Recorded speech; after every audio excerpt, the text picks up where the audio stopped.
Alright, in this video, I want to talk about a failure of logic through being inconsistent and contradicting. And this has to do with the canon of the scriptures. The reason why I'm making this video is because I stumbled across a video from a Catholic fella that I check out his videos now and then, and it's Taylor Marshall. I believe there's like a doctor or something with his name. And he had a video about the Nephilim. And I was like, what? A Catholic talking about the Nephilim?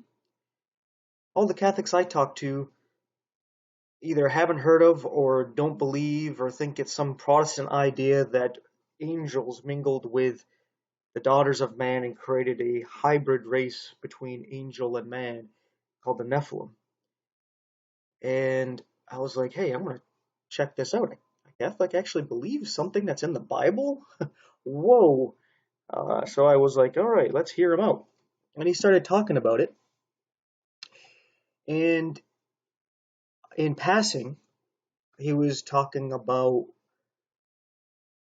non-canonical books mentioned in the scriptures, as in quoted in the scriptures, and basically using this as justification for using those books when it's not consistent and it contradicts. And I'll explain here. This fella was saying that Paul quotes the wisdom of Solomon. I think he said at least 7 times. And I was like, huh, that's interesting. I haven't heard of that. So I went and looked it up. And I could only find one instance that people claim that Paul quotes from the Wisdom of Solomon, which is an apocryphal book from the Old Testament. And it was in Romans chapter 1. And there's a group of verses about end point of the chapter that seems to be a paraphrase of what is said in chapters 13 and 14, or verses 13 and 14 of the Wisdom of Solomon. And it wasn't something that was like, oh, wow. But let's just go with it. Let's just go with Paul was quoting the Wisdom of Solomon. Does this mean that the Wisdom of Solomon is inspired? Your answer should be, I don't know. Because just because he quoted it doesn't mean it's inspired. Right? The reason why the Jews didn't have the Wisdom of Solomon in their canon is because it wasn't inspired. Because there's a point where Solomon went into apostasy. So not everything he said actually lined up with the Torah. Not only that, but you have writings that they didn't actually have the copies of. What they had was a copy through oral tradition that they wrote down. So they never considered it inspired. And an example is here in Jude. He also brings this up, that Jude quotes from Enoch, right? But the Catholic Church and Catholics, at least all the ones I've talked to, I had never heard of a Catholic that said that the book of Enoch was inspired, right? But Jude quotes Enoch. And we have here where he's talking about it. And I'm not quite sure the exact verse. I'm not sure if this is the verse where he's mentioning Enoch, that he actually quotes from the book of Enoch.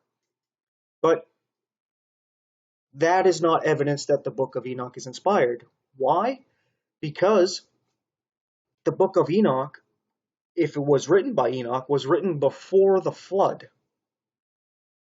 And it would have to have been copied and passed down through Noah on the ark. And then copied and translated all the way until today. But that didn't happen. The book of Enoch is written oral tradition. And oral tradition is not inspired. That's why it's not considered inspired. That, and when you can actually compare it to the Torah, you see that it doesn't line up. A quick example would be the Torah tells us that Noah and his family built the ark. No mentions of angels, good or bad whatsoever, having to do with that. But in the book of Enoch, we have angels helping build the ark, or even doing all the building for Noah. Right? So right there you can see a just straight up contradiction that isn't explained. Right? Because sometimes there's things that do appear to be contradictions, but they're not when you look further into it. But this has no explanation other than it's a just straight up contradiction, showing you right off the bat, hey, this is not inspired, right? So we have both a inconsistent problem here and a contradiction, right? The contradiction is that, hey, you're going to say, oh, Paul quoted the wisdom of Solomon, therefore it's inspired. Well, then Jude quoting the book of Enoch means the book of Enoch is inspired, right? There's a contradiction. And that is also being inconsistent. If you're going to say that, hey, this is inspired because it's quoted in the scriptures, well, then everything that's quoted in the scriptures, you have to be consistent and say that it's inspired, right? Not to mention, using some reasoning skills here, if I were to talk to you, right, and let's say I'm under the inspiration of God. I'm not saying I am, but let's just say while I am dictating a scribe to write what I'm about to say, I am inspired. And in this inspiration, I talk about how the world, such as the Muslims, believe these things, and I start quoting some of the things out of the Quran. Would that mean that I'm saying I validate the Quran and that the Quran is inspired because I quoted it? No, it just means that I quoted it. That's all. Quoting something doesn't give validation to it being inspired for many reasons. Like I said, for one, I can just be quoting it. For two, the writing that is being mentioned, we might not actually have copies of the original. What we have is just oral tradition written down of it, right? An example, I have a little list of things up here. I want to see if it's here. The book of Enoch is mentioned. This right here. In Paul's first epistle to the Corinthians, he talks about how he already wrote a letter to them, right? So, if you want to take this passage here, 1 Corinthians 5, verse 9, and say, oh, we found pre-Corinthians, which is before 1 Corinthians. Sorry about that. Then you would have to end up validating that that's actually a copy of the original, or it's the actual original. You'd have to back that up, and then you would have to show that how that writing lines up with everything else Paul said. Or else you would be like, hey, this is a forgery, somebody trying to pretend to be Paul. As Paul warned in other parts of his letter that people have done such things, as what he wrote to 1st and 2nd Thessalonians. He told them, hey, people forging these letters and they're telling you the rapture has already happened and all this, don't believe it, right? So we see that people were doing forgeries. So you have to be meticulous. And first, your foundation is Moses and the 5 books that begin your Bible: Genesis, Exodus, Leviticus, Numbers, and Deuteronomy. That's the foundation. And that, if anything adds or removes doctrine from that, it's obviously not inspired, because God spoke directly to Moses and told Moses to write that. So if you've got anything else that you're claiming to be inspired, and it adds and removes from the Torah, obviously it's not of God. It can't be any simpler than that. God made things very easy for us. It's like the army, where they have the KISS, keep it simple, stupid. because they know the general population, especially of soldiers, are morons. And I was one, and I appreciated how they made things simple so that stupid people like me could understand it and remember it and not mess it up, right? Such as, hey, I told you A, B, and C, so if somebody tells you BAC, you know what's wrong. I mean, it's very simple. I told you already, ABC, that's the order. They tell you it's CAB, no, you know what's wrong. I told you what it is. Very simple. So if it doesn't line up with the Torah telling you ABC, then you know it's not of God. Very simple, very easy. God set it up for us where there's no excuse to mess this up. None. Right? So, just real quick, there's other mentions, sorry about that, of other letters and even a quotation apparently from the life of Adam and Eve, which is obviously not a canonical book. If you've ever read that, there's a part in there where Adam kept killing himself because of the punishment, and God just kept raising him from the dead. That's no. That's something to be like, hey, this is definitely off, right? It's just like these extravagant stories, oral tradition, as Adam and Eve didn't write anything to pass down. And if they did, it didn't survive past the flood. And there weren't copies being made. There's just oral tradition.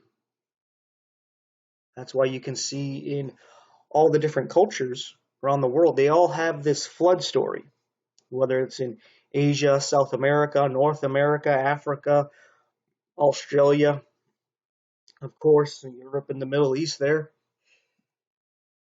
And that's passed down by oral tradition. That's why the stories may be slightly different in different ways, but it's generally the same. But you wouldn't say all the stories are inspired because they are writings of an oral tradition. That's what gets a lot of Catholics mixed up, is for some reason they put this emphasis on oral tradition as if it's inspired. But that's never held as so by God, right? We can look at uh, Israel, and it was always the Torah as the standard, what was written, what God said to write. The oral tradition was just oral tradition. And as long as it didn't conflict with the Torah, it was okay. It wasn't something that you had to put as equal to the Torah or above the Torah.